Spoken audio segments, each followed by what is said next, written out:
Hello and welcome to my patch notes rundown for the 7th of October. It's been a while since my last patch notes video, and this week introduces a cold fix and a few changes to the memory dowser and the functionality of the Eclipse Soul Prayer. Without further ado, let's get right into it. Readjusted the models and click boxes of the divination and mining nodes in the Gate of Elidinis encounter. They filled in most of the gaps and removed the rubble that was covering some of the common click to walk tiles.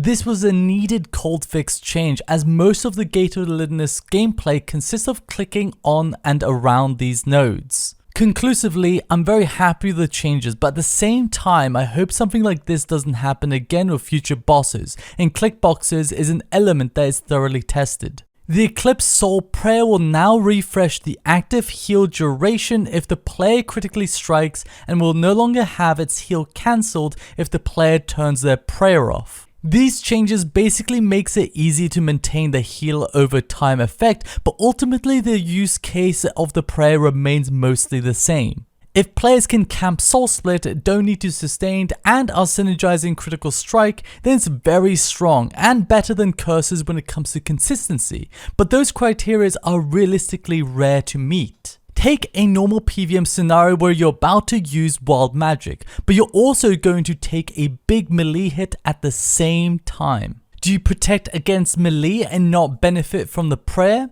Do you delay your wild magic by 0.6 seconds, which is effectively 1/3 of an ability? Or do you tank the melee hit and benefit from the prayer? But then ask yourself, can you really tank the hit if the sustain of the prayer is really bad compared to Soul Split?